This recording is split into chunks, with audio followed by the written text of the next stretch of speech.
পড়ে অনেক নির্যাতিত হয়েছি, এমনকি আল্লাহকেও আল্লাহ ভালোভাবে বলে রাখতে পারি না। কথা বলে না কেন ভাই? একটু মসজিদের আল্লাহু আকবার যদি ময়দানে দিয়েছেন, রাজাকার, মৌলবাদ কিংবা জঙ্গিবাদ হয়ে গেছেন। এখন সারা বাংলাদেশে স্লোগান হচ্ছে কার? বলে ইসলামী আন্দোলন আর ইসলামী আন্দোলনের কর্মীরা তাদের কাজগুলো চালিয়ে যাচ্ছে। জবান খুলে বলেন, সুযোগ করে দিয়েছেন কে? এর চাইতে বড় রহমত, এর চাইতে বড় সুযোগ আমাদের আর কি হতে পারে? কথা বলে গেছে ভাইরা। তাহলে আল্লাহ আমাদের নিয়ামত দিয়েছেন, এখন আমাদের বেশি বেশি দুইটা কাজ করার দরকার। একটা, আল্লাহর নামে তাসবিহ জোগাড় দরকার, আর দুই নাম্বার আমাদের সেজদাটা অবনত করা দরকার। ঠিক কিনা বলেন ভাইরা? আমার ভাইরা, এই জন্য কণ্ঠ যদি ছেড়ে দেই রাগ হবে না তো? বলেন বলেন। তাহলে 5 গিয়ার, পুরা গিয়ার ছেড়ে দিয়ে আমার সঙ্গে বলেন তো লিল্লাহে তাকবীর। আরো জোরে লিল্লাহে তাকবীর। আমি যখন মাঝে মাঝে বলবো একটু দেওয়া যাবে তো ইনশাআল্লাহ? যাবে তো ইনশাআল্লাহ? ইন্নাল্লাযী ফারাদা আলাইকাল কুরআন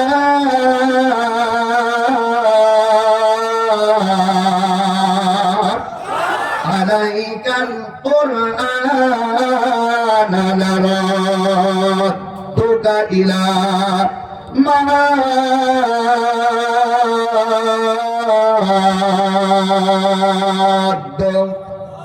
সাদাকাল্লাহুল আলিয়্যুল আযীম। ওয়া ক্বালা রাসূলুল্লাহ সাল্লাল্লাহু আলাইহি ওয়াসাল্লাম, আল মুসলিমু মান সালিমাল মুসলিমুনা মিন লিসানি ওয়া ইয়াদিহি। রাওয়াহু তিরমিজি। ওয়া ক্বালা আল্লাহু তাআলা মা آتاكم الرسول فخذوه وما نهاكم عنه فانتهوا الآية. فمن المعنى من الخطبة التي قال رسول الله صلى الله عليه وسلم نقطة بعد نقطة متواترا بعد الحمد والسلام لله تعالى شهد رسول الله صلى الله عليه وسلم بتوحيد تعالى وبرسالة نفسه فبين عن فوائد التقوى بأنه خير زاد لما بعد الموت وصاحب التقوى يكفر الله سيئاته ويعظم له أجرا عظيما. رواه الترمذي. وقال الله تعالى إن الله وملائكته يصلون على النبي يا أيها الذين آمنوا صلوا عليه وسلموا تسليما. اللهم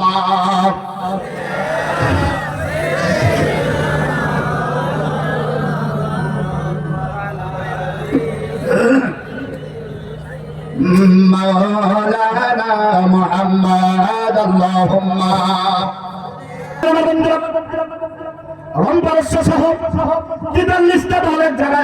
চিন্তা করলো যাইতো দেখি ইমানদার যারা, মুমিন যারা, এদের পাওয়ার কেমন আমরা দেখতে চাই। আমার ভাইরা একান্ত আপন জোরে আমার একটা দল পাঠিয়ে দিল, ওরা মদিনায় আসলো।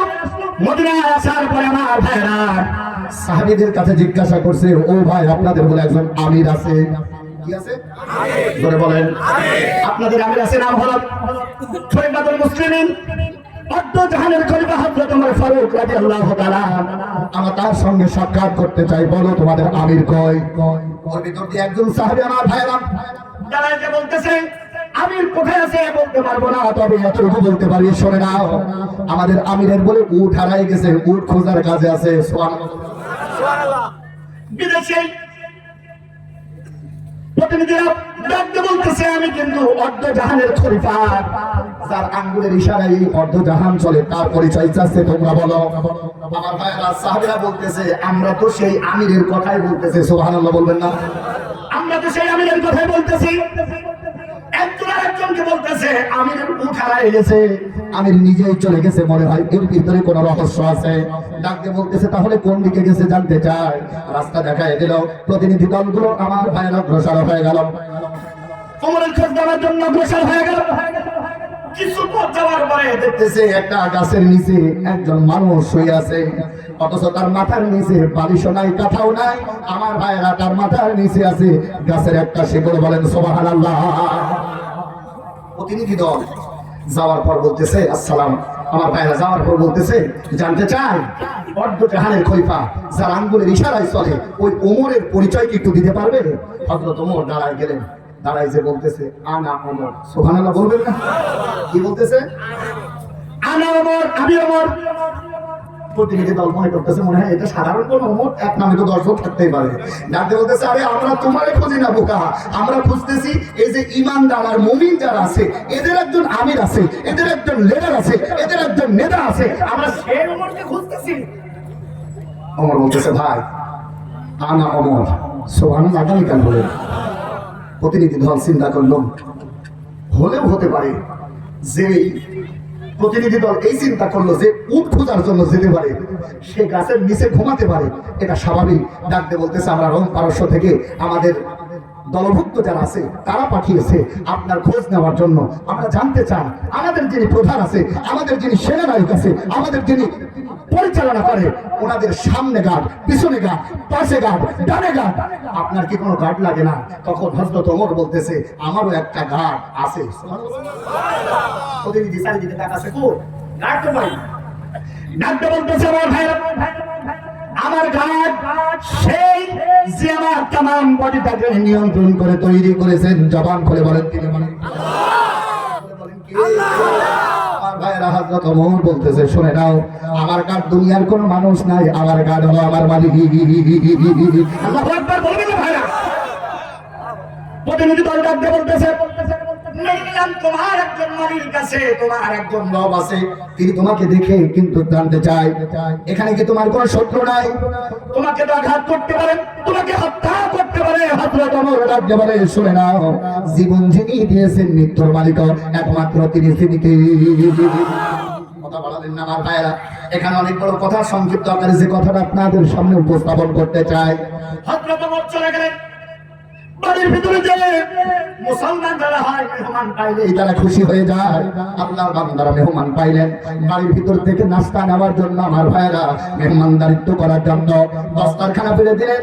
ভিতর থেকে সবের আটা রুটি, তার শক্ত রুটি নিয়ে আসলো। আল্লাহর বান্দারা আর একটা ছোট্ট পাতিলে করে জয়তুনের তেল সামনে দিল। ডাকতে বললে, আপনারা আমার মেহমান, আমি আপনার মেহমানদারি করার জন্য প্রস্তুত। আমার ভাইরা, জবের আটার শক্ত রুটি, আমার মনে হয় ওই রুটি যদি বাংলাদেশে থাকতো আর ওই রুটি দিয়ে যদি টাকলা মুরাদের মাথায় মারা যেত, তার খন্ড হয়ে 2 খন্ড হয়ে যেত, সময় লাগতো না, ঠিক না? এমন শক্ত রুটি সামনে আসলো।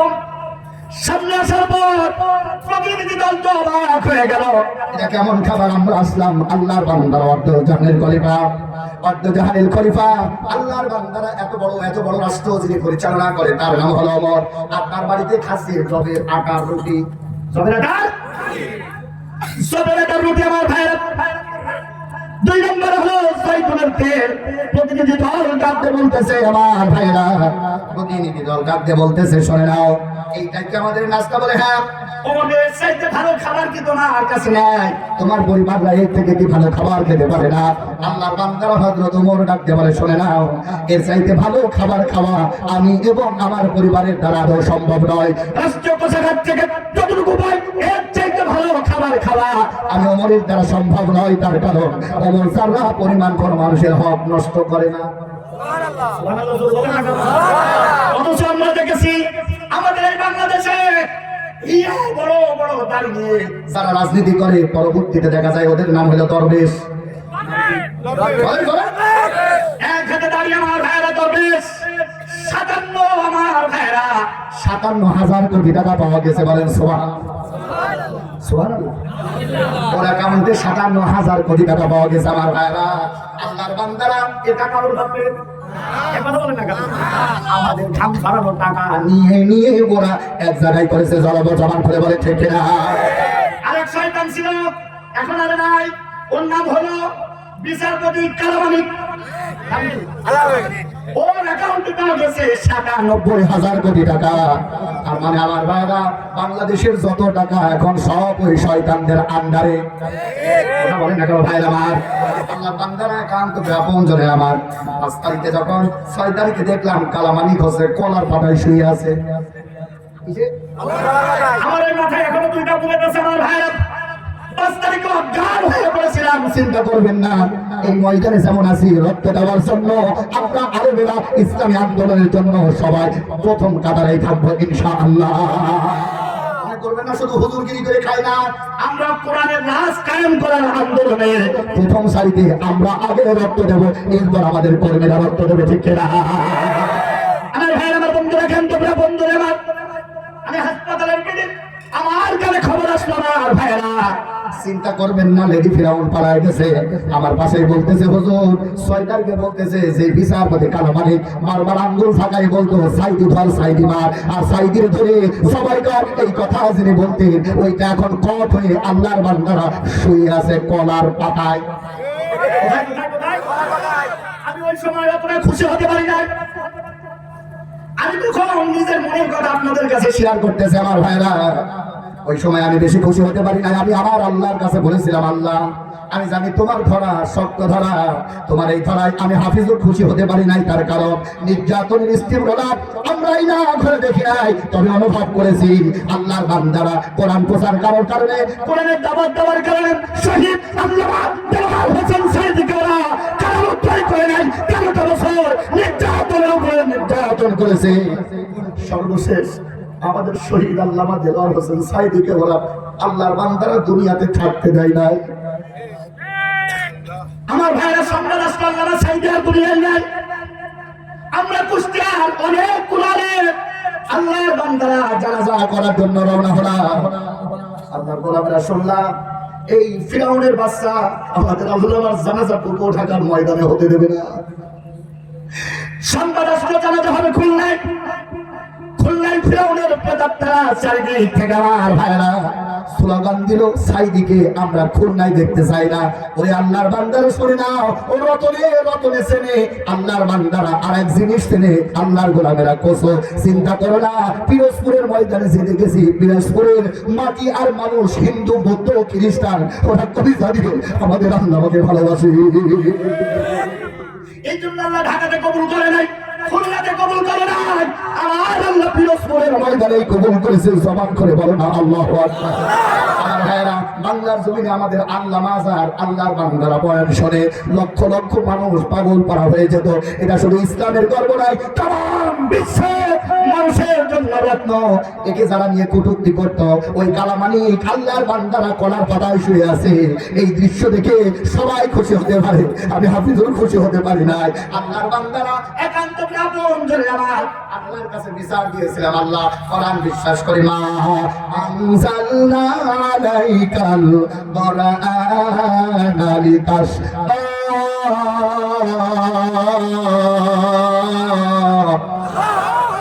করে বলেন ইজ্জত দেওয়ার মালিক কে? আল্লাহ। ইজ্জত দিতে পারে কে? কে? আল্লাহ। 5 তারিখ 6 তারিখে এই দৃশ্য আমি আমার নিজের চোখে দেখেছি। আমার ভাইরা, আমার কুষ্টিয়ায় 7 জন শহীদ হয়ে গেছে। আমার চোখের সামনে আমার ভাইকে আল্লাহর বান্দারা গুলি করে রক্তে রঞ্জিত করে দিয়েছে। আর ওই জালিমদেরকে কলার পাতায় শোয়াবা, এই দৃশ্য দেখে সবাই খুশি হতে পারে, আমি হাফিজুর খুশি হই না। এটা মনে মনে আল্লাহর কাছে বলছিলাম। 9 তারিখে আল্লাহ আমার এই মনের ব্যক্ত আশাটাকে পরিপূর্ণ করে দিয়েছে। 9 তারিখে শুনি কালামানিকের একটা বিসি উড়িয়ে দৌড় মেরেছে। সুবহানাল্লাহ বলবেন না? 9 তারিখ। 10 তারিখে আমার সংবাদ আসলো, হুজুর আপনি তো বলেছিলেন শুধু কলার পাতাই না, আপনি কি নিউজ শুনেছেন? ফেসবুক খুলে দেখেন, এই সেই শয়তান পেতনির বাচ্চা, পেতনির অনুসারী কালামানিকে 2টো আন্ডার একটা আন্ডা পুড়িয়ে দৌড় মেরেছে। সুবহানাল্লাহ বলবেন না? এবার বলে প্লিজ বলতে পার মালিক কে? জোর হলো না? ভোটে আচ্ছা, ওর 97 কোটি টাকা না, 97,000 কোটি টাকা না, ওর যদি দুনিয়ার সব সম্পদ থাকে, ও তো বিচি না, ও টাকাতে করবে। এ খেলা কার? জোরে জোরে খেলা কার? যতমনের বাড়িতে প্রতিনিধি দল এসে বলতেছে আমি জনগণের হক ফাঁকি দেই না। অথচ এই 17 বছর দেখেছি মেম্বার থেকে চেয়ারম্যান, চেয়ারম্যান থেকে কাউন্সিলর, কাউন্সিলর থেকে একটু উপরে যদি ওঠে মঞ্চের ময়দানে এসেও পিটাপিটি করে। আমার এই পাশেই তো সেই মাল বসেছিল। আজকে আসো না, খেলা হবে। ওরা বলেছিল খেলা হবে, আর আমাদের আল্লামা মামুনুল হক বলেছিল খেলার জন্য একটা মাঠ দরকার। আমরা এখন বলতেছি মাঠ বাংলাদেশে তৈরি হয়ে গেছে, আয় খেলা করি। আগামী নির্বাচনে খেলা বাংলাদেশের মানুষ দেখাই দেবে। এই কথা বলেন। অথচ কিছু শগুন এখন উৎপীতি আছে, শুধু নির্বাচন নির্বাচন নির্বাচন বলে চিল্লাচ্ছে। এই কথা বলে না কেন? কিসের নির্বাচন? নির্বাচন তখন হবে আল্লামা সাইদের হত্যার বিচার তখন বাংলাদেশে হবে, বিচার তখন হবে আমাদের রক্তের বিচার বাংলার জমিনে হবে, তারপরে নির্বাচন, তার আগে কোনো নির্বাচন নাই। এই রাজ্যে আছেন কেন দেখি? এখন কিছু মানুষ সামনে আছে না? তোরা 2009 সালে কোথায় ছিলি? মাঠে ছিলাম আমরা। 2010 সালে তোমাদের খুঁজে পাওয়া যায় নাই। শাপলা চত্বরে আলেমদের রক্ত নিয়ে যখন খুঁজে খেলা হয়েছে, হারুন পাপিয়া আর এই রব্বল জাহিরি যুগের কেউ ছিল না। ওরা শুধু সুযোগ খুঁজেছে, মাঠ ফাঁকা করবো আমরা, বল দেবে ওরা। এই কথা বলেন। মামুর বেটা আর সুযোগ না, বড় বুয়াই শেষ। ওরে ওর তো দাঁড়াইছি, টার্গেট দিয়েছিল 41 সাল, আর আমরা সময় দিয়েছি মাত্র 45 মিনিট। কোথায় 41 সাল আর কোথায় 24 সাল? যাওয়ার সময় 1 ঘন্টাও পাই নাই। সেনাবাহিনীর প্রধান বলতেছে আপা সময় এগুলো যদি মনে করেন যে ওয়াজের মাঠে কেন এগুলো, এগুলোই হবে পাল্লি টাকা। ম্যাডাম বলতেছে সময় যখন 45 মিনিট, আমি একটুখানি ঘরের ভিতরে যেতে চাই, ঘরে অনেক শখের জিনিস আছে আমি নিতে চাই। সেনাবাহিনীর প্রধান বলতেছে আপা আপনি তো আমারে বসাইছেন, কি বলবো যা, আমার কোনো বাধা নাই, তবে স্কেলে পারে দরজা যদি আটকিয়ে যায় খোলার ক্ষমতা কিন্তু ম্যাডাম আপনার নাই। সুবহানাল্লাহ বলবো না? বলতেছে যদি দরজা আটকিয়ে যায় তাহলে আর যায় কি হবে? আমার 2 নম্বর আবদার, আমি জাতির সামনে একটু ভাষণ দিতে চাই। যে জাতিদেরকে বোকা বানায় পেঁয়াজের বদলে মূলা খাওয়াইছি, গোশের বদলে কাঁঠাল খাওয়াইছি, ওই জাতির সামনে একটু ভাষণ দিতে চাই। ম্যাডাম এই কথায় সেনাবাহিনীর প্রধান বলতেছে আপনি ভাষণ দিন, কিন্তু দেবেন কার সামনে? সব সাংবাদিকরা জামা কাপড় খুলে ছাত্র আন্দোলনে মিশে গেছে। এরপর ম্যাডাম ডাকতে বলতেছে হুজুর কিংবা সেনাবাহিনীর প্রধানের কাছে বলতেছে এটাই যদি হয়। আর আমার 3 নম্বর আবদার, টাকার ভিতরে আব্বা, পয়সার ভিতরে আব্বা, শুধু তাই না আল্লাহর বান্দারা ঘরের ভিতরে আব্বা, অফিসের ভিতরে আব্বা, বড় বড় ঠাকুর মাথার উপরে ঝুলাই রাখেছি, এমনকি প্রতিটা মোড়ে মোড়ে মোড়ে আব্বা ঠাকুর।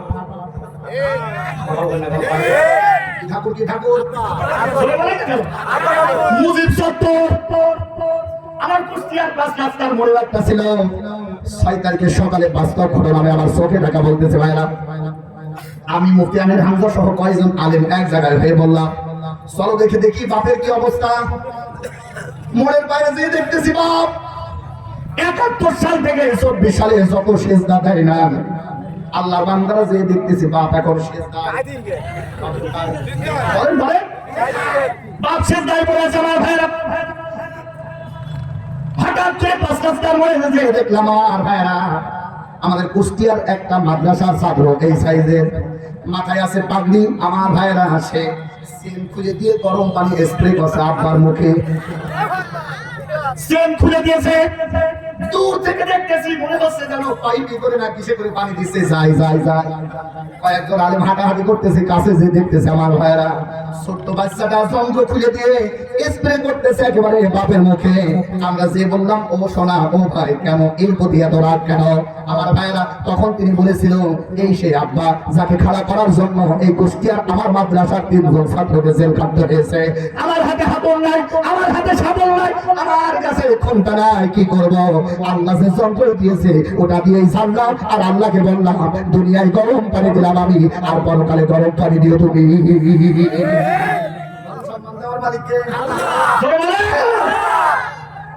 ম্যাডাম বলতেছে ওই আব্বা কবরটা একটু জিয়ারত করে তারপরে যাই। সেনাবাহিনীর প্রধান বলতেছে বাংলাদেশের যে বিগতিক অবস্থা আপনি জিয়ারত করবেন যান, আমি নিষেধ করি না, তবে আমার কেন যেন মনে হয় ওই কবরের পাশে যদি যান আর ছাত্ররা যদি দেখতে পাই উক্ত করি ওই কবরে মাটি দেবে তো ওটার ক্ষমতা থাকবে না। এক কথা বলে না কেন ভাইয়া? কিসের ক্ষমতা, কিসের বাহাত্তর, সব শেষ। কথা বলে না কেন ভাইয়া? পরবর্তীতে দেখেছি 3.5 ঘন্টা হেলিকপ্টার উড়েছে, চীন নাই,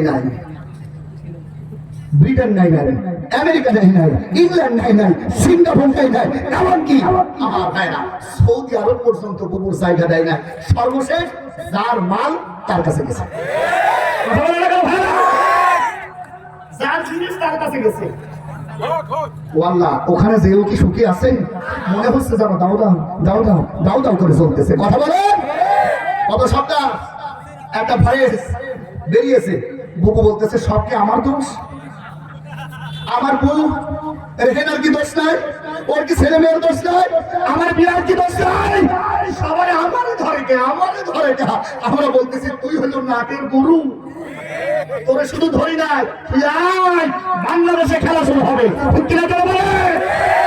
আমি মনে করি কি জানেন, এই কথা বলে আমি তো তার ছেড়ে যেতে চাই। ভাই রাগ করছেন আপনারা? ইতিহাস লেখা হবে, এটা সত্য কথা। অন্যান্য ইতিহাস লেখা হবে, এটা বাস্তব সত্য কথা। লেখা শুরু হয়ে গেছে।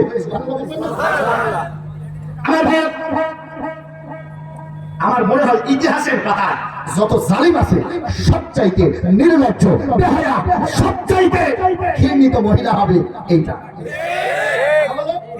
কেন বললাম? যুক্তি দিচ্ছে আমার ভাইরা। ম্যাডাম অনুমতি দিলে বলবো, বুড়ো মানুষ আছে আমার লজ্জা পেতে পারে, আমি বলি ভাই যাওয়ার সময় যে মহিলা ব্লাউজটুকু নিয়ে যেতে পারে না, আমি নিজের কথা বললাম না, যুবকের আছে তো, যাওয়ার সময় সেই মহিলা নিজের ব্লাউজটুকু নিয়ে যেতে পারে না, ও আবার বলে পাশে আছি শর্ট করে ঢুকে পড়ে, বলে না বলে, যে যাওয়ার সময় ব্লাউজ নিয়ে যেতে পারে না ওই মহিলা আবার বাংলাদেশে আসার স্বপ্ন দেখে। আমার তো মনে হয় এর চাইতে নির্লজ্জ মহিলা আসমানের নিচে আর জমিনের উপরে আর একটাও নাই। কথা বলে না কেন ভাইরা? বলে না আমরা বলে আসো বুবু আসো শর্ট করিয়া, আয়না ঘর তোমার জন্য রাখছি ঠিক করিয়া, বুবু আসো শর্ট করিয়া, আয়না ঘর তোমার জন্য রাখছি ঠিক করিয়া। আমরা রিসেপশনে বৈশাই আছি, রিসেপশনে বৈশাই আছি জুতার মালা লইয়া, বুবু আসো শর্ট করিয়া, আয়না ঘর তোমার জন্য রাখছি ঠিক করিয়া। কথা বলে সব ধরা শেষ শুরু হয়েছে, একটা জালেমকেও আল্লাহ বাস্তবে আমরা দেখতে চাই না। কারা কারা রাজি আছেন দেখি?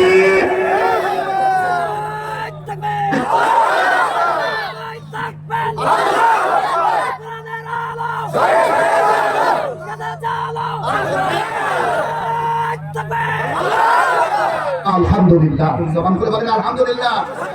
শহীদ মেহেদী হাসান স্মরণে আপনারা কি রাগ আছেন? আমি শুরু করতেছি। আমার ভাইরা বন্ধু, ছোট্ট গল্প একটা আপনাদের সামনে তেলাওয়াত করেছি আমার ভাইরা। আর আমার অভ্যাস হলো তাফসীর আকারে কথা বলা। কিছু কথা বললাম এই জন্য আমার ভাইরা যাতে করে বাংলার জমিনে আমাদের একটা চিন্তা, একটাই চেতনা, এই বাংলার জমিন চলবে একটা কিতাব দিয়ে। জবান খুলে বলেন এই কিতাবের নাম কি? কেন এই কিতাব দিয়ে আইন চলবে আমার ভাইরা? বাংলাদেশ থেকে ৬,৫০০ কিলোমিটার দূর সৌদি আরব আমার ভাইয়েরা, একান্ত আপন জনে আমার কোরআনের সব আইন ওখানে চালু আছে বলতে চাই না। নামাজের বিল পাস করা আছে আমার ভাইয়েরা। এই তো কয়েকদিন আগে টুঙ্গির ময়দানে যে আমরা কত নসিহত করলাম, প্রতিটা গ্রামে গ্রামে আমরা কোরআন দিয়ে নসিহত করতেছি, আসো নামাজের দিকে, আসো কোরআনের দিকে।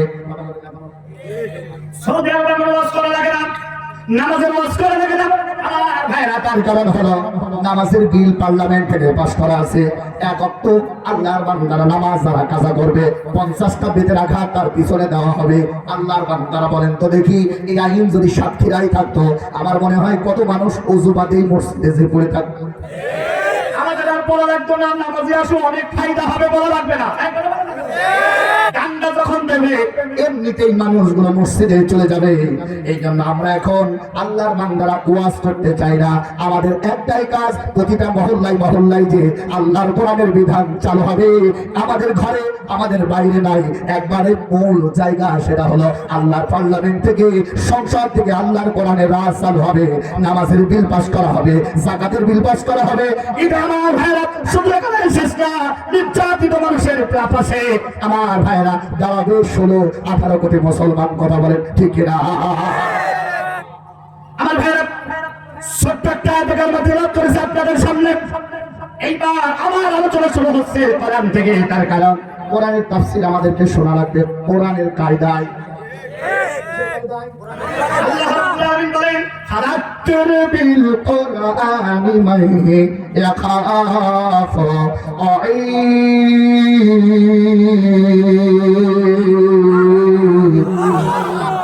আপনি কোরআন দিয়ে মানুষদেরকে নসিহত করেন, যারা দেখবেন আল্লাহকে ভয় করে, পরকালীন জীবনের ভয় করে, শুনে নেন আল্লাহর কোরআন দিয়ে যখন আলোচনা হবে ওই মানুষদের অন্তরটা শীতল হয়ে যাবে, ওই মানুষগুলো পরিবর্তন হতে সময় লাগবে না। কথা ঠিক কিনা?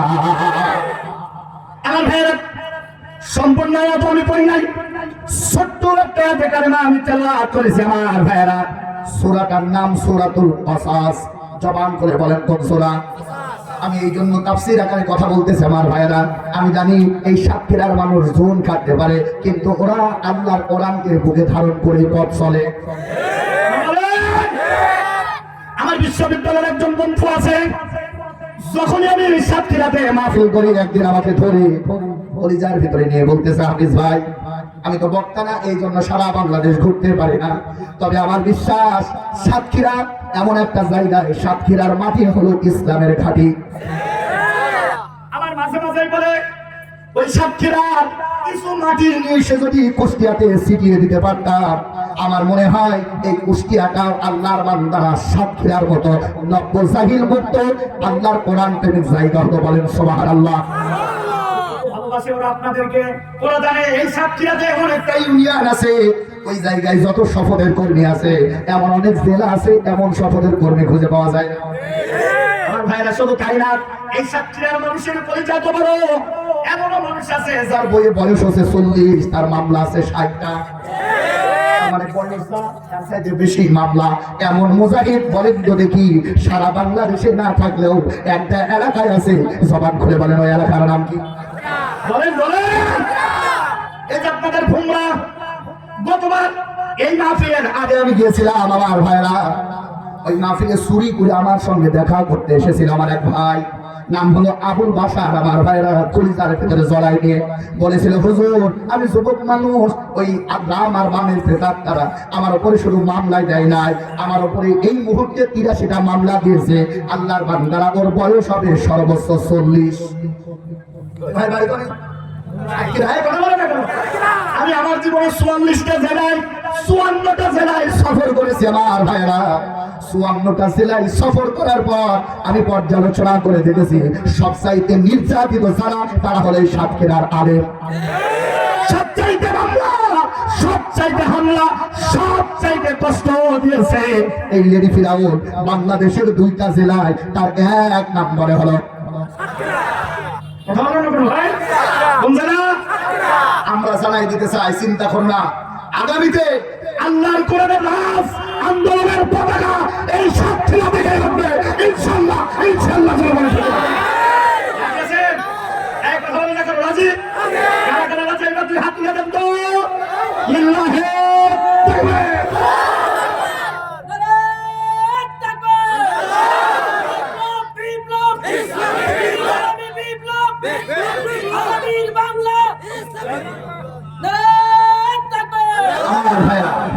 এই সাতক্ষীরার প্রতিটা ইঞ্চি মাটিতে শহীদের রক্তের গন্ধ পাওয়া যায়। এমন কোন এলাকা নাই যেখানে ইসলামী আন্দোলনের কর্মীদের রক্ত ফলে নাই। আল্লাহর কসম করে বলি, বাংলাদেশে যদি ইসলামী রাষ্ট্র কায়েম হতে হয়, এই সাতক্ষীরার ময়দান থেকে প্রথম কালেমার পতাকা উঠবে, উঠবে, উঠবে। ঠিক জনগণকে আমাদের থেকে আলাদা করার জন্য এখন বলো আলেমরা ধর্ম ব্যবসায়ী, এ কথা বলে পারবো না। আলেমরা আমাদের জন্য আসে না, আলেমরা আসে আল্লাহর কোরআনের জন্য। ঠিক চিন্তা করো না, আগামীর দেশ কোরআনের দেশ। কথা বলে আমার ভাই, এইবার লক্ষ্য করেন, ছোট্ট একটা কারণে আমি তেলাওয়াত করেছি। আমার ভাইরা, জবান করে বলেন তো সূরাটার নাম কি?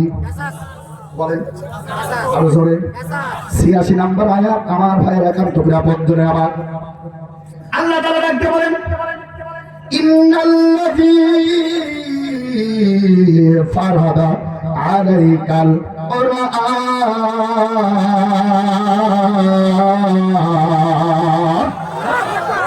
নবী চিন্তা করো না, টেনশন করো না, আমি আল্লাহ তোমাকে বলতেছি শুনে নাও। ইন্নামিন নিশ্চয় আল্লাহি মানে তিনি আল্লাহ যিনি তোমাকে সৃষ্টি করেছেন। ফারাদা আলাইকাল কোরআন, তোমার উপর আমি কোরআন নাযিল করেছি। সুবহানাল্লাহ, বলে বলবেন না?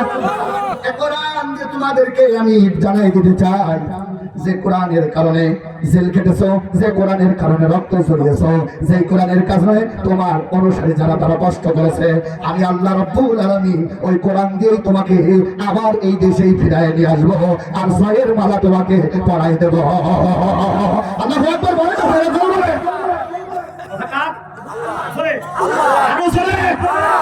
কারণ হলো আমার ভারত। এই আয়াতের সাথে যে হাদিস আমি পড়েছি, আল্লাহর নবী বলেন শুনে না আমার ভাইরা, আল্লাহ তাআলা এই দুনিয়ার ভিতরে দুই শ্রেণীর মানুষকে পছন্দ করে না।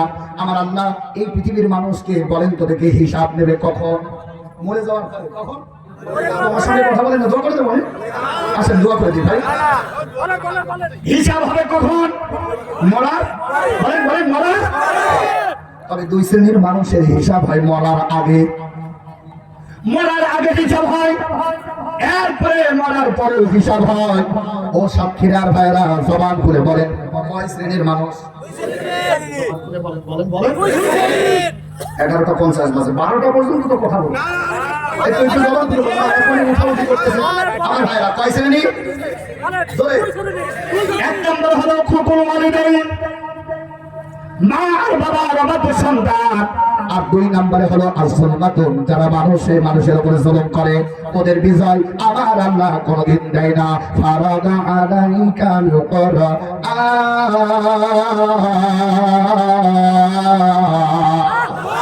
ফারাদা আলাইকাল কোরআন নারাদ্দুকা ইলা মা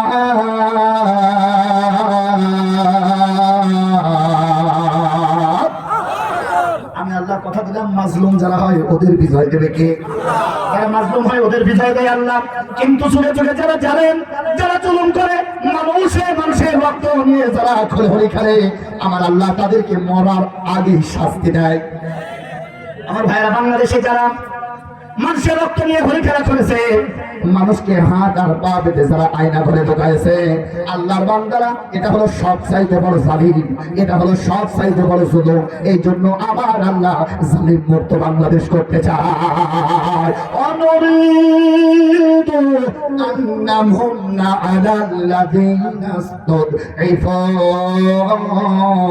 ফিল আরদি। জবান খুলে বলেন আল্লাহু আকবার। আল্লাহ রাব্বুল আলামিন যারা মুসলিম ওদের হাতে আমি ক্ষমতার ভার তুলে দেব, আর যারা জালিম তাদেরকে বিতাড়িত করে দেব। সুবহানাল্লাহ বলবেন না? আমরা সেই 1 বছর আগে এসেছি তাই খোঁজ রাখি না তা না, সারা বাংলাদেশের খবর আমাদের মাথায় আছে। সুবহানাল্লাহ বলবেন না? আপনাদের এই সাতক্ষীরা, সরি কলারওয়ার বাজারে ইট আর হাতুড়ি নিয়ে দাঁড়াইছিল এই দাড়ি পাকা মাল।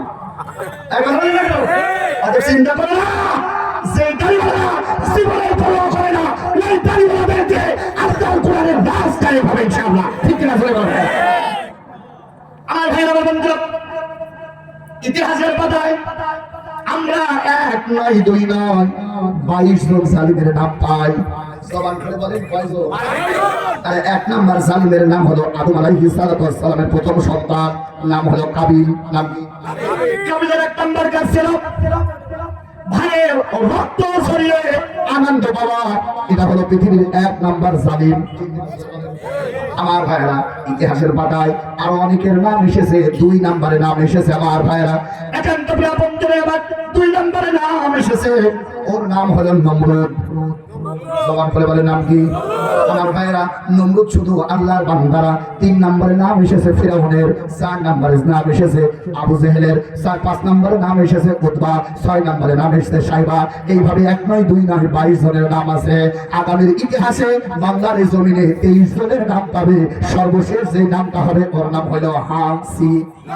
বলেন বলেন আমার ভাইরা, আমার বন্ধুরা, একান্ত প্রিয় বন্ধুরা, আমার হাসিনা মানে হলো সুন্দরী। এই সুন্দরী মহিলার নাম আসবে 23 নম্বরে। শুনে নাও, এর নামের পাশেই লেখা হবে পেতনির বাচ্চা পেতনি। এখন দেখতেছি বলতেছে শেখ মুজিবের ভালোবাসা বাংলাদেশ থেকে তুলে ফেলা যাবে না। ওর জীবনে খুঁজে দেখেন, ওর মেয়ের মতোই স্বৈরাচারও ছিল। শেখ মুজিবের জীবন পড়ে রাখেন, খুব যে জীবনটা ও মানুষের রক্ত নিয়ে হোলি খেলা করেছে। কথা বলে না কেন? বাদশাহ কায়েম করার জন্য মানুষের রক্ত দিয়ে মাথার ময়দান করে রক্ত করেছে। উনি সেই শেখ মুজিব, উনি হাওয়া টানিয়েছে, এইভাবে হাওয়া টেনেছে, হুকো টেনেছে, আর সাধারণ মানুষ রক্ত ছড়িয়েছে। এই কথা বলে না কেন? জীবনী পড়েন, পড়ে দেখেন। অতএব গরুর পেটে গরু হয়, শুয়োরের পেটে শুয়োর হয়, মানুষের পেটে মানুষ হয়। ও যে জাত ও পয়দা করেছে সেই জাত।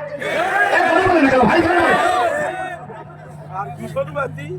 আমার ভাই ও জীবনী পড়ে দেখেন, সব হলো দাদা বাবুদের সেম। এই কথা বলে না কেন? আমার ভাই আমার বন্ধুরা, 2 নম্বর শৈল শাসক যিনি ছিলেন, জবান খুলে বলেন ওর নাম কি? নমরুদ। নাম কি? জোরে বলেন। আমার আল্লাহ ডাকতে বলেন, فرض عليك القرآن لردك إلى معاد। আমি আল্লাহ কথা দিলাম, শুনে নাও, জালিমরা পালাবে আর মাজলুমরা জয়লাভ করবে। আমি আল্লাহ যুগে যুগে তার দৃষ্টান্ত দিয়েছি। নবী গো, আমার ভাইরা, সূরাতুল কসাস এমন একটা সূরা, আল্লাহর গোলামেরা একান্ত বিরাপুর দূরে না, সূরাতুল কসাস, কসাস শব্দের অর্থ হলো হিস্টোরি। আল্লাহর বান্দারা, আল্লাহর গোলামেরা, ঘটনা। এখানে আয়াত আছে 88টা আয়াত, রুকু আছে 9টা। আয়াত নাজিল হয় মক্কায়। মক্কায় সর্বশেষ যে সূরাটা নাজিল হয় একসঙ্গে 88টা আয়াত। আবার আল্লাহ, আল্লাহর বান্দারা জুফা নামক জায়গায় নাজিল করে। জবান খুলে বলেন কয়টা আয়াত? 88টা। জোরে বলেন। এই সূরাতুল কসাসের ভিতরে এক নয় দুই নয় আমার ভাইরা প্রায় 40টা ধারা আর উপধারা আছে। শিক্ষা আছে প্রায় 42 থেকে 45টা। আমি আমার এই ছোট্ট ক্ষুদ্র ব্রেন দিয়ে প্রায় 45টা শিক্ষা আমি পেয়েছি। আল্লাহর বান্দারা তারা 1 নম্বর শিক্ষা পেয়েছে, ইন্নাল্লাযী ফারাদা আলাইকাল কুরআন। আল্লাহ ডাকতে বলে, কোন যে কোরআনের জন্য তুমি জেল খাটলে, এখানে 1 নয় 2 নয়, ফারাদা আলাইকাল কুরআন লারাদ্দুকা ইলা মাআদি লারাদ্দুকা। 1 নয় 2 নয়, 22 থেকে 25টা বিষয় আবার আল্লাহ তুলে দিয়েছেন। আল্লাহ ডাকতে বলে, নবী, যে কোরআনের জন্য নিজের মাতৃভূমিতে থাকতে পারলে না, যে কোরআনের জন্য তোমার সাহাবীরা রক্ত দিল, যে কোরআনের জন্য আল্লাহর বান্দার অসংখ্য সাহাবী আর আপনার জীবনটা 3 বছর জেলখানায় কাটলো, সর্বশেষ ওরা মক্কাতে থাকতে দিল না। চিন্তা করো না, টেনশন করো না, এই কোরআন দিয়ে আমি আল্লাহ আবার মক্কায় তোমাকে ফিরাই নিয়ে আসবো। আর যখন নিয়ে আসবো, বিজয়ের বেশে আসবা, কোনো সকিনা জরিনা মর্জিনা ঠেকাতে পারবে না। কথা বলে আমরা খুব বেশি চিন্তিত হয়ে গেছিলাম। আমাদের কলিজার টুকরা রাহবার শহীদ আল্লামা দেওয়ার হোসেন সাইদি যেভাবে কথা বলতেন, লক্ষ লক্ষ জনতা হতো। এই মাঠ আমরা মনে হয় আর দেখবো না। আল্লাহর বান্দারা, আমরা দেখেছি আমাদের যুবকদের আইডল, লক্ষ লক্ষ মানুষের ভালোবাসার নাম ডক্টর মিজানুর রহমান আজারি। ওই হালটা ধরে এখন মুসলিম জাতির সামনে কোরআনের দাওয়াত দেয়। আপনাদের এই পাশে আসছি না বছরে 25 থেকে 30 লক্ষ লোক যার মাহফিল হয়, চিন্তা করো না, একজন সাইদিকে কেড়ে নিতে পারো। বাংলার জমিতে ইসলামী আন্দোলন আর কোরআনী আন্দোলনকে মুছে দেওয়ার ক্ষমতা তোমাদের না। সাইদির মাঠ ধরিয়েছে কাট দিয়ে এক শ্রেণীর ভান্ডরা আমার ওই আজহারের মাথাকে 10 লক্ষ টাকা উপহার দেওয়ার জন্য বলেছে। চিন্তা করো না, টেনশন করো না, এতে বোঝা যায় এরাই হক্কানি আলেম আর এরাই দিন কায়েমের আন্দোলনের একবারে 1 নাম্বার থেকে না। ভাই আমার বন্ধুরা, আল্লাহ রাখতে বলে জালিমরা বিপদ হয়ে যাবে। তবে চিন্তা করো না, কেউ যদি মনে করো বাংলাদেশ স্বাধীন হয়ে গেছে, না না না, ইসলাম এত সহজ আর এত সুন্দর আমার ভাইয়েরা, এত সুন্দর সুগম পথ নয়। ইসলাম এমন একটা পথ, এখানে হাঁটলে কাটা তোমার ফুটবে। চিন্তা করো না, রক্ত ঝরবে, এর মধ্য দিয়ে ইমানদারদের ইমানি চশমা আমার আল্লাহ কবুল করে নেবে, ঠিক না? 5 তারিখে রক্ত দিয়েছে, চিন্তা করো না, তৈরি হয়ে যাও। আবার 5 তারিখ আসবে, যুবকদের রক্ত লাগবে, ও রক্তের উপরে আল্লাহর কোরআনের রাজ কায়েম হবে, ঠিক কিনা চলবে ভাইরা? একটা নির্বাচনে দাঁড়াইছি, আবার কিছু নব্য ফিরাউন দিচ্ছে না। যদি তাই না হয়, এখন এই সময় এই সময় দাঁড়ায় ছাত্র আন্দোলনের সামনে কেমনে বলে হুজুররা ধর্ম ব্যবসা করছে, ওরে তো সুতা পিটা করে বাংলার জমিন থেকে ভারতে পাঠানো দরকার। ঠিক আছে, জুতা দিয়ে মানে সম্মান পাবে ঠিকই, ওই জুতায় আর কিছু মাখাই নেওয়া লাগবে। কত বড় সাহস এই হারুন সংসদে কোরআনের আয়াত বলতো। কথা বলেন না কেন ভাই?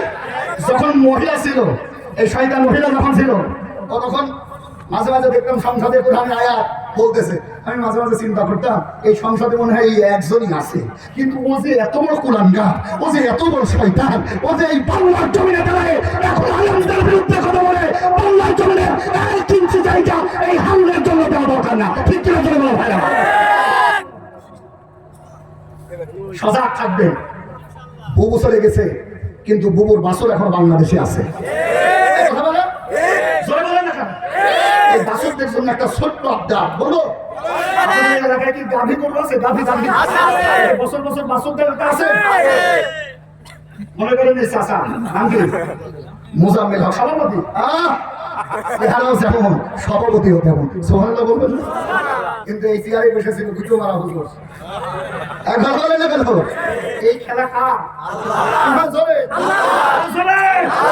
আমি শুনেছি, আমি মাহফিল করে চলে গেছি, আমার এই যুবক ভাইদের নামে হামলা মামলা হুমকি ধামকি চলেছে।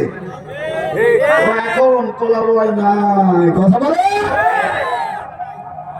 আমার ভাই, ওরা মরে গেলে ভালোভাবে জানাজা পড়তে যাবে না। যারা কোরআনে বাধা দিয়েছে, ওরা মরে গেলে যেই হুজুর ভালোভাবে জানাজা পড়াবে, ওই হুজুরের বেতন দিয়ে হারাম, ওই খেতে দিয়ে হারাম, ওই হুজুরের সম্মান দেখাও হারাম। আমাদের মাকাম দেবে আর তুমি দোয়া করে বলবা যে জান্নাতের আনারস কাটা খাওয়ার জন্য। হুজুরও ওই দলের। হুজুর দেখলেই পাগল হওয়া যাবে না। এই মহিলারা আছে, মাদেরকে বলি শোনো না, যারা এখনো ফ্যাসিস্ট সরকারের বিরুদ্ধে গেলে মনের ভিতরে জ্বলা ভাবা, এই 32 নাম্বার ভেঙেছে। কত মানুষ বলছে কি দরকার রাষ্ট্রীয় সম্পদ। কথা বলে না কেন? ওদেরকে আগে ধরে নিয়ে এসে জুতা দিয়ে আচ্ছা করে পালিশ করার দরকার। কথা বলে কোথায় ছিল তোমার কষ্ট যখন আমার ভাইয়ের রক্তে রঞ্জিত হয়ে গেছে ময়দান? কোথায় ছিল তোমাদের এই আবেগ যখন আমার পরিচয় টুকরো মুসলিম আল্লাহ সাইদিকে শহীদ করেছে?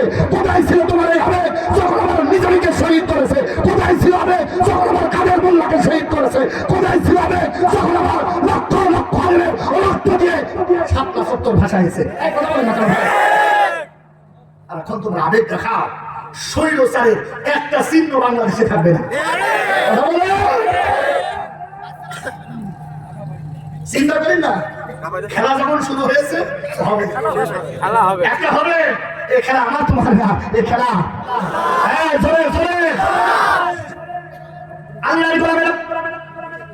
সূরাতুল কাসাস ৮৬ নম্বর আয়াতে কারিমা আমার আল্লাহ ডাক দিয়ে বলে, জালিমরা আল্লাহর বান্দারা পালিয়ে যাবে আর আলেমরাই রাষ্ট্র চালাবে। চিন্তা করো না, ও সবাই আমাদের সামনে উকি দিচ্ছে।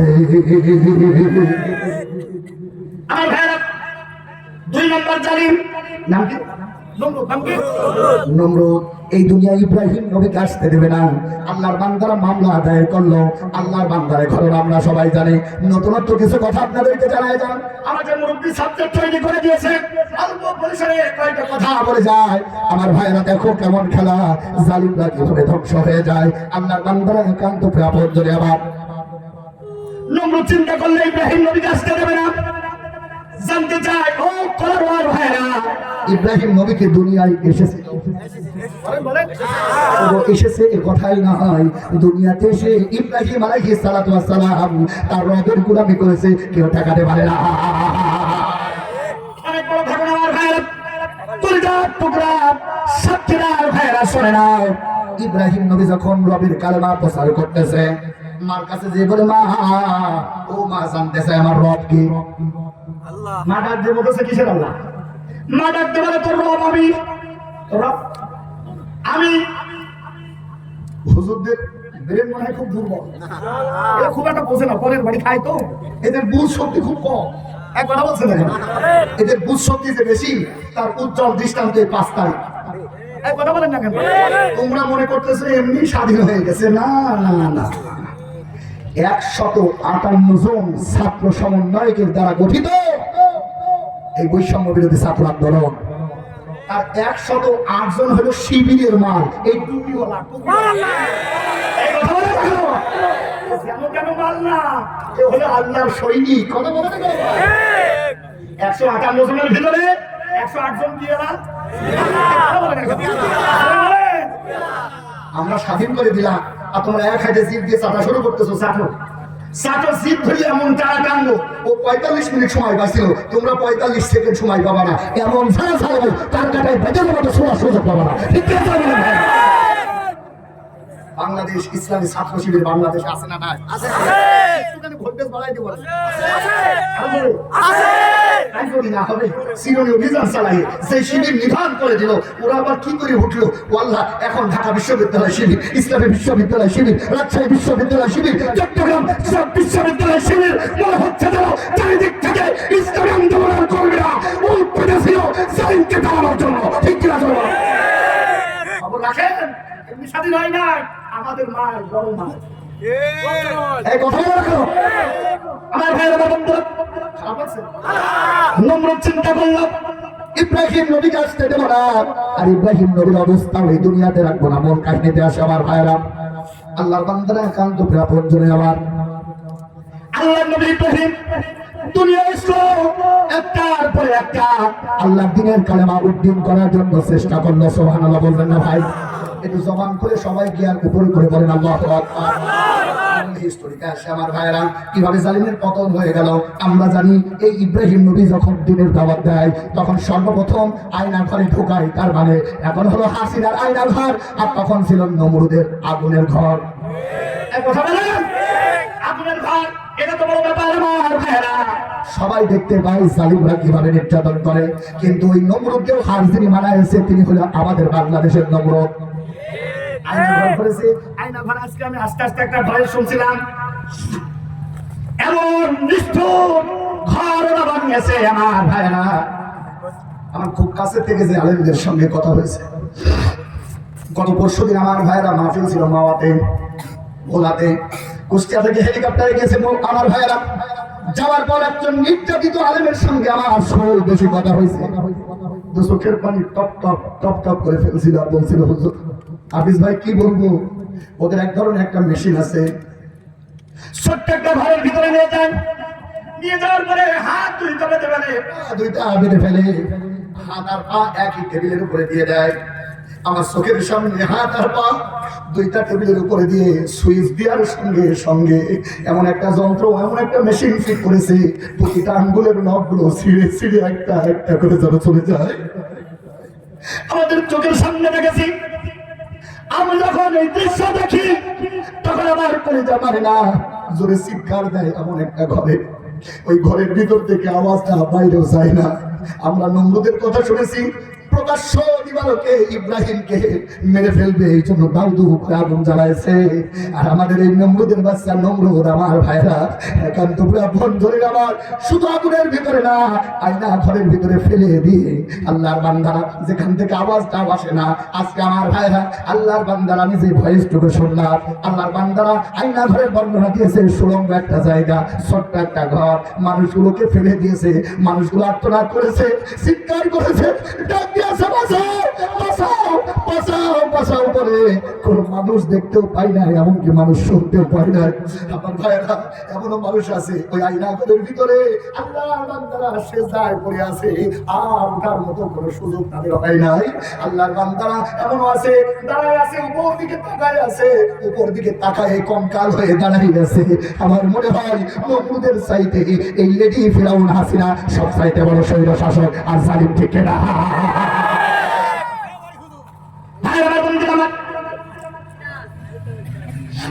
আমরা এখন গত পরশুদিন ডক্টর ইউনূসের মাধ্যমে আয়না ঘরে একটা দৃশ্য দেখেছি, আল্লাহর বান্দারা বৈদ্যুতিক শক দেওয়ার একটা চেয়ার আমরা দেখেছি। আল্লাহর গোলামেরা এই নির্যাতন, এই নির্মমতা আর কেউ করতে পারে না, একমাত্র জালিম ছাড়া। আমার ভাইরা সম্ভবত 16 তারিখ ছিল সেই দিন, আমরা খুব কাছের একজনের কাছ থেকে শুনেছি, এই শুধুমাত্র মানুষদেরকে ওই ঘরের ভিতরে বন্দি করে খেলতে হয় নাই, প্রতি সপ্তাহে একদিন ওদের আর্তনাদ শোনার জন্য এই লেডির বাচ্চা ঘুরে বেড়াতো। আমার মনে হয় এর জন্ম কোনোদিন ভালো মানুষের দিয়ে হয় নাই, কুকুর আর শিয়ালের মতোই জন্ম হয়েছে। ঠিক কি বলছেন ভাইরা? আমার বন্ধুরা, খারাপ আছে আল্লাহর বান্দারা, একান্ত প্রথম করে আমার ইব্রাহিম নবীকে জবান করে বলেন কোথায় ফেলছে। আমার আলোচনা শেষের দিকে মূল যে পয়েন্ট আপনাদেরকে জানাতে চাই, ইব্রাহিম নবীকে ফেলল আগুনের ভিতরে। আগুনের ভিতরে ফেলার পর আমার ভাইরা ফেলবে ভাই। এই সময় হয় আল্লাহর পক্ষ থেকে জিবরাইল আলাইহিস সালাম ডাক দিয়ে বলে, আল্লাহর নবী জিবরাইল, আল্লাহর নবী ইব্রাহিম, আমি তোমার বন্ধু জিবরাইল একবার অনুমতি দাও, আমি আমার পাখা দিয়ে নমরুদের আগুন সব তছনছ করে দেব। আল্লাহর নবী ইব্রাহিম ডাক দিয়ে বলতেছে, জানতে চাই এই পাওয়ার তোমাকে কে দিয়েছে? জিবরাইল ডাক দিয়ে বলতেছে, এই পাওয়ার দিয়েছেন তিনি, তোমার আমার মালিক জিবরিল। ইব্রাহিম নবী ডাকতে বলেন, আমি এমন কোন অন্ধ আল্লাহ সেজদা করি না যে আল্লাহ আমি বিপদে পড়বার দেখবে না, তোমার মতো বন্ধুর দরকার নাই, আমার এক নম্বর বন্ধুর নাম হলো আমার আল্লাহ। আল্লাহু আকবার, জোরে বলুন না ভাইরা। বন্ধুরা, আগুনের ভিতরে ফেলে দিল, অনেক বড় ঘটনা আমার ভাইরা। আগুনের ভিতরে ফেলে দিলে দৃশ্য আমরা জানি।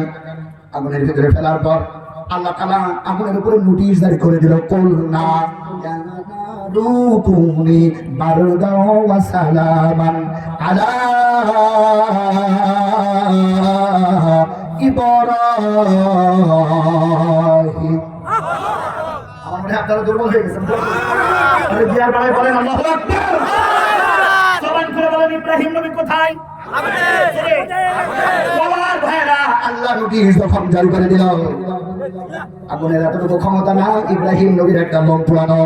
এই ঘটনা বলা আমার উদ্দেশ্য না, কিভাবে জালিমদের অবস্থা তৈরি হয় আমার আল্লাহ কিভাবে জালিমদেরকে পতন করে এটা বোঝানোর জন্য আল্লাহ আমার ভাইরা। নমরুদ দেখতেছে আগুনের ভিতরে ইব্রাহিম খেলা করতেছে। সুবহানাল্লাহ বলতে নমরুদ বড় অবাক হয়ে গেল। ও ভাই, আরমান ভাইয়ের মতো ভাই 8টা বছর একটা ঘরের ভিতরে কেমনে থাকলো, এখনো জীবিত আছে। গত পরশুদিন আরমান ভাই নিজে দেখাচ্ছেন আমাকে, এই আয়না ঘরের ভিতরে ঢুকায় রেখেছে। 8 বছর ওই জায়গায় জবান করে বলে বাঁচিয়ে রেখেছিল কে? আল্লাহর শক্তি আছে না নাই? আছে না নাই? ও ভাইরা আমার, ইব্রাহিম নবী খেলা করতেছে। অবাক এখন দুনিয়ার মানুষ। আমাদের ম্যাডাম ওই জায়গায় বসে বসে অবাক হয়ে যাচ্ছে। আয়না ঘর, এত দুর্গম একটা ঘর, যেখানে খাবার নাই, যেখানে পানি নাই খুব বেশি, ওই জায়গায় 8টা বছর যারা বাঁচতে পারে, ওই আন্দোলনের মানুষদেরকে চিরুনি অভিযান দিয়ে আল্লাহর বান্দারা পুলিশ বিজিবি আর্মি দিয়ে বাংলাদেশ থেকে নিধন করা সম্ভব না। আমার আনবার মায়ের রক্তের ভিতরে আছে শহীদ কাফেলার রক্তে মুজাহিদের রক্ত।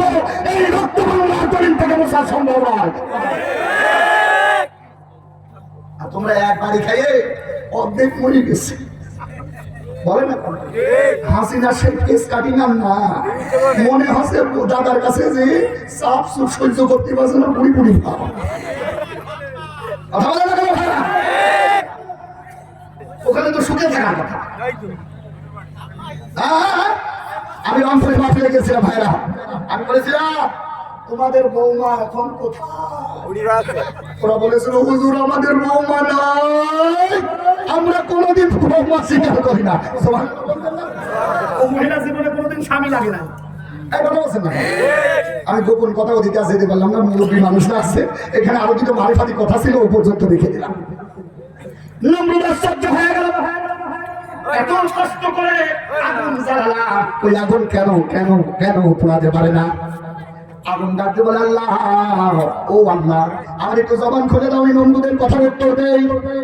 আগুনের জবান খুলে গেল, আগুন বলতেছে তুই আয়, তুই তুই আয়, আত্মা আমার শক্তি আছে কিনা, তুই আয় আয়। নমরুদ বলতেছে এ তো যেন তেন আগুন না, আমি বানালাম আমার কায়দায়, ওদেরকে কথা বলে রাজাকারের কায়দায়। আল্লাহ আমি ওদিকে নাই, জনগণকে তো বোঝাতে হবে। জনগণকে বলতেছে চিন্তা করো না, ও পাকিস্তানের আলামতের ভিতরে ঢুকেছে, ও নাও করতে পারে, কিন্তু ওর ইব্রাহিমের আল্লাহ আর রাখবো না। রাখবে না। আমরা ইতিহাস জানি আমার ভাইয়েরা, একটার পর একটা সিঁড়ি করলো, বড় সিঁড়ি করার পর একটা তীর আর ধনুক দিয়ে মারা শুরু করে দিল। তীর যখন মারলো, আল্লাহ ডাক দিয়ে বলতেছে শয়তানের শয়তানি আর বাড়ানো যাবে না। টার্গেট নিয়েছে 41 সাল, ওয়ান আউট করে দেবো 24 সালে, ও চিন্তা করতে পারবে না। জিব্রাইলকে ডাকতে বলে, ও জিব্রাইল আস্তে করে তীরটা ধর, আর জান্নাতে মাছের একটু রক্ত লাগাই দে, আর দেখ ওরা বলেছিল খেলা হবে, আর ওই খেলার শেষ নাম হবো আমি আল্লাহ। আল্লাহ আকবার, ভালো লাগলো ভাই। খেলা হবে, খেলা হবে, খেলা হবে বলে দেবো কেন পালাইয়া। কথা বলা লাগলো না। হাসিনা দেশটা ছেড়ে গেছে পালাইয়া, হাসিনা দেশটা ছেড়ে গেল পালাইয়া, খাদের কাটা দেশটা ছেড়ে গেছে পালাইয়া। কথা বলে তাদের বলেছিল আমরা পালাবো না। কথা বলে পালাতে যদি হয় ফখরুলের বাড়ি যে উঠবো। আমরা বলি কাকা, ফখরুলের বাড়ি নয়, বাংলাদেশের 7তম জমি খুলে খুলে জালিমদের ফাঁসির কাজটা জমাবো, কেউ ঠেকাতে পারবে না, পারবে না, পারবে না। ঠিক করে বলে মনে করতেছে, মনে করতেছে কিছু মাল করি সাগে সুযোগ পাইয়ে যাবা। একটুখানি দাঁড়াও, সুইজে কেবল টিপ হচ্ছে, এই টিপ পরে যে পড়বে জীবনে চিন্তা করতে পারবো না। কথা বলে আমরা সব সহ্য করতে পারবো।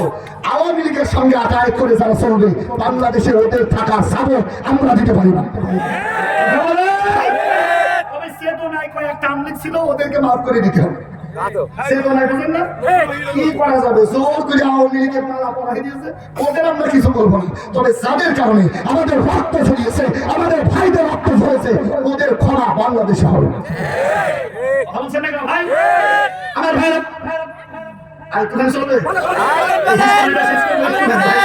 যদিও কালকে আবার আছে, তো আবার আসছে বাংলাদেশের ব্র্যান্ড বক্তা গোলাম রব্বানি, চেহারায়ও যেমন হাসায়ও তেমন।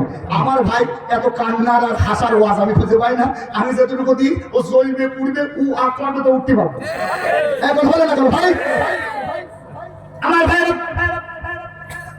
কলিজা টুকরা ভাই আমার, এইবার শোনেন আল্লাহ বান্দারা, আল্লাহ তাআলা উপর থেকে তীর মেরে দিল নিচে।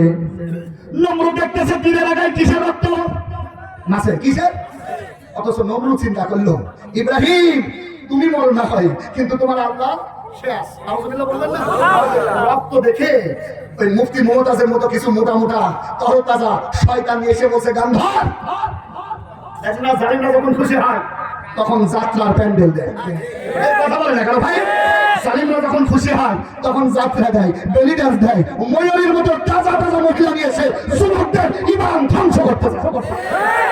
যুবকেরা ইমান বাড়ানোর জন্য তার সির মাহফিল দিয়েছে। খুশি না বেটা?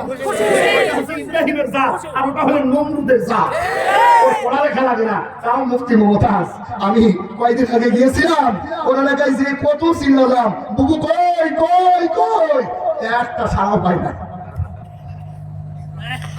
ফাটে যায় মলম দিয়া যায় গানায়, বুবু স্ট্যাটাস দিয়েছে আমি শিল্পী ছিলাম, ভালো ছিলাম, কেনই বা রাজনীতিতে এলাম, এখন ঘরও নাই বাড়িও নাই, লুকায় লুকায় চলতেছে। কথা বলো না কেন ভাই? আমার ভাইরা নমরুদ বেলি ডান্স দেওয়া শুরু করলো। আল্লাহ ডাকতে বলে না না না, আর জালিমকে সাড় দেওয়া যাবে না। ফারাদা আলাইকাল কুরআন লারাদ্দুকা ইলা মা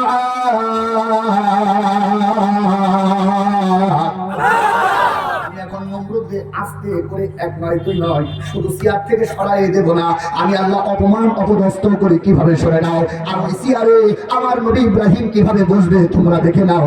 এই শক্তি এই ক্ষমতা যে আল্লাহর ছিল, জবান খুলে বলেন ওই আল্লাহর শক্তি এখন আছে।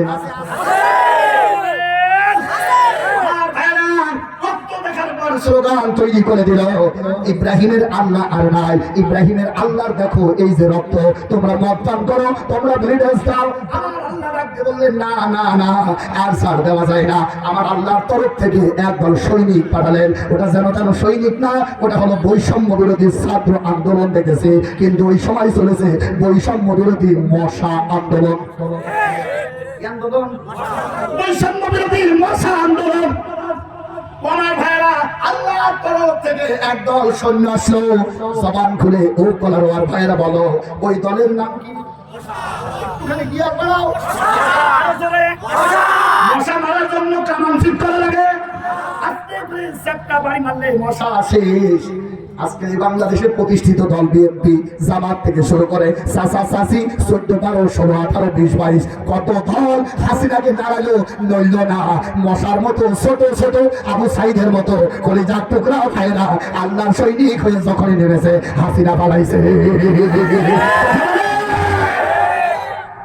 এই বৈষম্য বিরোধী কি আন্দোলন? বৈষম্য বিরোধী মশা আন্দোলন আল্লাহর পক্ষ থেকে এসেছে। এই কথা দিয়ে তোমাদেরকেও জানাই দিতে চাই, বৈষম্য বিরোধী ছাত্র আন্দোলন এটা বাংলাদেশের কোন দলীয় না, এটা আল্লাহর তৈরি একদল সৈনিক। কথা বলে একদল মশা আসতেছে। আমার ভাইরা, কিছু মশার টার্গেট থাকে, আগে ধরবো আগে ধরবো। একটা মশা 180 মাইল বেগে যখন দৌড়াচ্ছে, ঠ্যাংয়ের সঙ্গে ঠ্যাং লেগে মশার একটা ছোট্ট ঠ্যাং ডাকা হয়ে গেল। আল্লাহর বান্দারা বলেন তো দেখি, কানা মানুষ বেশি অ্যাক্সিডেন্ট করে না সোকলা মানুষ? বলেন বলেন। পুরা হাঁটতে পারে না, কিন্তু দেখিয়ে যখন হাঁটে পুরা সঙ্গে হেঁটে 2 আলাপ মানুষও পায়। আল্লাহর বান্দারা খোড়া মশা আল্লাহর কাছে বলল, আল্লাহ তোমার নমরুদের সাইজ করার জন্য আমার একটা ঠ্যাং দেখা হয়ে গেল, তোমার কাছে সাহায্য পাই। 180 মাইল বেগে আমি চলছিলাম, আমার উদ্দেশ্য ছিল জালিমকে ধরবো। আল্লাহ গো, ও রব্বুল আলামিন, তুমি আমার এই নেমলা ঠ্যাঙের ভিতরে একটু শক্তি ঢোকাই দাও। আমার আল্লাহ শক্তি ঢোকাই দিল। দেখতেছে সবার আগে নেমলা মশা, সবার আগে কি মশা? তাহলে বৈষম্য বিরোধী মশা আন্দোলনের লিডার হলো ন্যাংরা মশা। বৈষম্য বিরোধী মশা আন্দোলনে জবান খুলে বলেন নেতাকে? ন্যাংরা মশা। বলেন বলেন বলেন। আমরাও দেখেছি বৈষম্য বিরোধী ছাত্র আন্দোলনে যারা প্রথম কাতারে ছিল, আবু সাইদের মতো নির্জন মানুষ, মুক্তর মতো পানিওয়ালা মানুষ, চিন্তা করে না, যুগে যুগে জানেন না ছোটদের দ্বারা আক্রান্ত হয়। মশা, ন্যাংরা মশা আল্লাহর কাছে ডাকতে বলে, আল্লাহ বল না, আমার একটু শক্তি দাও। আমার ভাইরা, ন্যাংরা মশা গ্রিন টুল রোড দিয়ে নমরুদ বসে আছে, চারিদিকে বেলি ডান্স হচ্ছে। আমার ভাইরা, ন্যাংরা মশা সোজা আল্লাহর বান্দারা তোর লাইনের লেন দিয়ে সোজা ঢুকে গেল, সোজা ঢুকে গেল একেবারে এসি রুমে। আল্লাহর সৈনিক, আল্লাহর সৈনিক যারা হয়, পরিশ্রম যত করবে মনের ভিতরে কলিজার ভিতরে বলেন প্রশান্তি দেওয়ার মালিককে। অল্প পরিসরে 12:30 বেজে গেছে, প্রথম দিন এত রাত করা ঠিক না। 5 মিনিটের ভিতরে আমি আল্লাহ আয়াতের সারমর্ম টেনে দিচ্ছি। 5টা মিনিট ভাইরা আমার। মশা এখন কোথায়? আরে মাথা না, এসি রুমে কোথায়? কে বলে?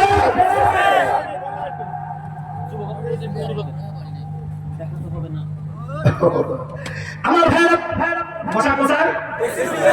তার কারণ যে পরিশ্রম করে এসেছে, এখন একটু ঠান্ডা জায়গা দরকার। আর ওই ঠান্ডা জায়গা বানাই দিলেন নমরুদের মস্তিষ্কের ভিতরে নরম একটা জায়গা। সুবহানাল্লাহ বলবেন না? এই 5 মিনিট ভাই, 5টা মিনিট আমি ঘড়ি ধরে 5 মিনিট দেখতেছি আমার ভাইরা। মশা এখন আমার ভাইরা এসি রুমে। মশা ডাকতে পারে, আল্লাহ আলহামদুলিল্লাহ, আল্লাহ এত পরিশ্রম করে আসলাম, তুমি আমার এত আরামের জায়গা রাখবা, আমি তো কোনোদিন চিন্তা করি না। কেন বললাম? সংসদে কোটি কোটি টাকা থাকলেও মানুষ ঢুকতে পারে না, পারে? কথা বলেন, পারে? অথচ 6 তারিখে দেখলাম এক রিক্সাওয়ালা যার ওই রিক্সার উপরে কি থাকে সিট, উনি যখন নেমেছে সিট উঠে চলে গেছে। রিক্সাওয়ালা জোরে দৌড়াই এই শারমিন যেখানে বসতো ওখানে যে মশানে বসে বলতেছে, আমি স্পিকার।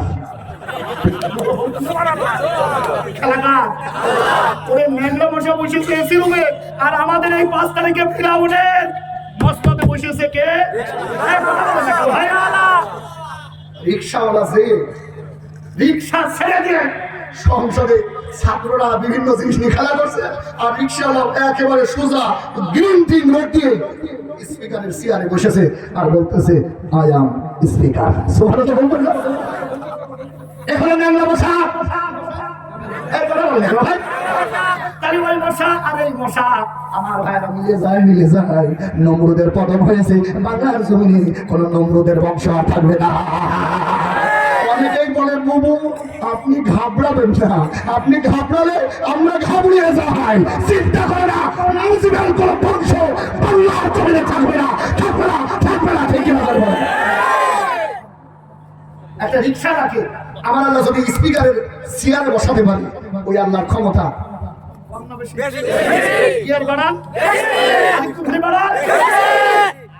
তখন না বাড়বে।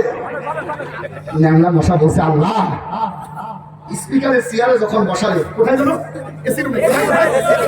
স্পিকারের চেয়ারে যখন বসালে চিন্তা করো না আমি কামড় দেবো যেন তেন তার না, একবার মেন তারে। সুবহানাল্লাহ বলবেন না? মশার ভাইরা নমরুদের মন্ত্রে যখন কামড় দেয়, নমরুদ ছটফটানি শুরু হয়ে যায়। ডাক্তার নিয়ে আয়, ভারতের ডাক্তার, বাংলাদেশের ডাক্তার, সিঙ্গাপুরের ডাক্তার, সব ডাক্তার নিয়ে আয়, ডাক্তারের কাজ হবে না। তার কারণ কষা মশাই এমন ঝালা ছেড়েছে, এ মশা সাধারণ মশা না, এ মশা আমার আল্লাহ।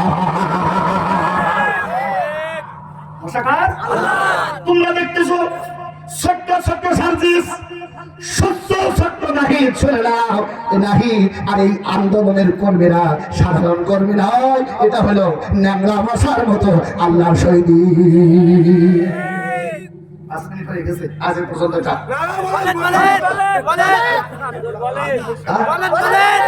মশা চেয়ার থেকে নামলে তখন বলবো ভাই আমার না বেশি রাত হয়ে গেছে। মশা কামড় দিবে কোথায়? মেন কারে। কোথায়? শুরু হয়ে গেছে কামড়ের যন্ত্রণা। ডাক্তার আসে রিপোর্ট করে ওর রোগ নাই, ডাক্তার আসে রিপোর্ট করে। তখন তো আর সিটি স্ক্যান করা মেশিন ছিল না, তবে সেই সময় এক ধরনের তোল ছিল, তোল মানে তেল, মাথায় দিলে সিটি স্ক্যানের মতো রিপোর্ট আসতো। সুবহানাল্লাহ বলবেন না?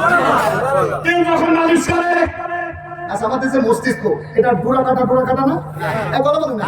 তাফসীরের কিতাব এসছে যখন তেল মালিশ করে মশা, মেলা মশা পা সাত করে দিয়ে ওই মস্তিষ্কের ডোরা কাটা ওর ভিতরে মিশে যায়, তেলে আর ঠেই পায় না। সুবহানাল্লাহ বলবেন না?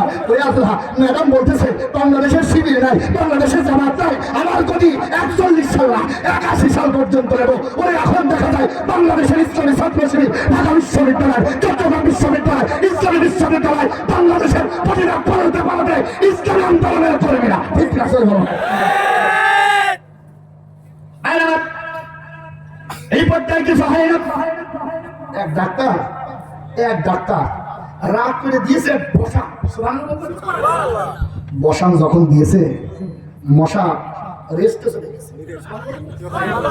বাড়ি যখন মেরেছে মশা কোথায়? বলেন। নমরুদ বলতেছে এইটাই হলো বড় ডাক্তার। এটা কি কোনো কথা শেষ না? মার ডাক্তারকে বলে ডাক্তার কত টাকা তোর চাই? মার ডান দিকে মারে বাম দিকে যায়, বাম দিকে মারে ডান দিকে যায়। ডাক্তার বলতেছে সাদা এত পড়াশোনা করে করলাম কি, শুধু মার আর মার, আমার হাত ব্যথা হয়ে যায়। যাচ্ছিল ওই বাড়ির দাসী, কে জালেম যারা হয় দাসীকেও তারা ছাড়ে না আমার ভাইরা। ডাক্তার বলতেছে ও বউ আয়, আমার হাত ব্যথা হয়ে গেছে, আমি আর পাচ্ছি না, তুই ঝাড়। দাসী বলতেছে এতদিন খুঁজেছি জানি, আজ আমি পেয়ে গেছি তারে। দাসী বলতেছে এত জ্বালাইছো, আজ এমন জ্বালা ছাড়বো উপরে করবা, নেওয়ার কেউ থাকবে না। সর্বশেষ তুমি যার মাল তার কাছে যে পড়বা, কিন্তু তারাও শান্তিতে থাকবে না। দাসী চলে আসলো। এখানে অনেক কথা ছিল আমার ভাইরা। দাসী এসে বলতেছে ডাক্তার সাহেব সরেন, আমি এখন ঝাড়বো। ডান হাত দিয়ে মারে বাম দিকে যায়, বাম হাত দিয়ে মারে ডান দিকে যায়। আমার ভাইরা, ও বন্ধুরা, কলাগুয়ার ভাইরা, দাসী বলতেছে না, হাত দিয়ে মারলে ওর সম্মান বেড়ে যায়, আর বেশি সময় নিব না। পিছনের দিকে ডান পাই ছিল জুতো। আমাদের এখন আছে অ্যাপেক্স জুতো নরম, পাটা জুতো নরম, কত রকম জুতো আছে। ওই সময় অ্যাপেক্স কিংবা বাটা জুতো ছিল না, ওই সময় ছিল কাঠের তৈরি খড়ম। কি ছিল? দাসী আমার ভাইরা ডান হাত দিয়ে জুতো নিয়ে এমন ঝাড়া ছেড়েছে, আল্লাহর বান্দারা নমরুদ তাকায় আছে। কি করছে? নমরুদ তাকায় আছে। নমরুদ বলতেছে ও বুড়ে কি দিয়ে মারলি? দাসী মনে করতেছে মনে হয় টের পেয়ে গেল গো। নমরুদ বলতেছে না না না ছাড়ো ছাড়ো। এতক্ষণ ওই ডাক্তার উনি দিয়েছিল নর্মাল ওষুধ, আর আমার এখন মনে হচ্ছে চলছে অ্যান্টিবায়োটিক। সুবহানাল্লাহ বলবেন না? দাসী বলতেছে হুজুর টেনশন করবেন না, এ হলো সকালে অ্যান্টিবায়োটিক, দুপুরে অ্যান্টিবায়োটিক আমার বাম পায়ে চলতেছে। ডান আর বাম পায়ে জুতা দিয়ে মারতে মারতে নমরুদ খবর। আল্লাহ ডাকতে পারে সূরাতুল কাসাস, আমার আল্লাহ ডাকতে পারে ইন্নাল্লাযী ফারাদা আলাইকাল কুরআনা লারাদ্দুকা ইলা মাআদ। এখানে 11 জন নবীর এক্সাম্পল আমার আল্লাহ দিয়েছেন। আল্লাহর বান্দারা, আল্লাহর গোলামেরা, তার ভিতরে 1 নম্বরে হলো হযরত মুসা, এরপরে ফিরাউন, এরপরে বাইদা বাই, সর্বশেষ আমার আল্লাহ সূরাতুল কাসাসের 86 নম্বর আয়াতের ভিতরে 1 নয় 2 নয় 22টা কর্মসূচি দিয়েছেন। তার 1 নম্বর কর্মসূচি, জালিম যারা তারা স্থায়ী হয় না, যারা মাসলুম ওরাই আল্লাহর পছন্দের বান্দা। কথা বলে এবার বলেন আমরা মাসলুমের পক্ষে আছি কিনা? কারা কারা আছি দেখি। লিল্লাহি তাকবীর, লিল্লাহি তাকবীর। আল্লাহ তুমি কবুল করো, জবান করে বলেন আমিন। আমার ভাইরা, আর এই পর্যন্ত সূরাতুল কাসাসের 26 নম্বর 86 নম্বর আয়াতে প্রায় 22টা কর্মসূচি, একটা কর্মসূচি নিয়ে আমরা আলোচনা করলাম। আল্লাহ তাআলার কাছে দোয়া চাই, আল্লাহ যেন আমল করবার মতো তৌফিক দিয়ে দেন। জবান করে বলেন আমিন। সভাপতি সাহেবের কথা, এরপর আমরা মোনাজাত করব। আগামী কালকের মাহফিলের জন্য আপনাদের কাছে দোয়া এবং সহযোগিতা আল্লাহ কবুল করুন, বলেন আমিন।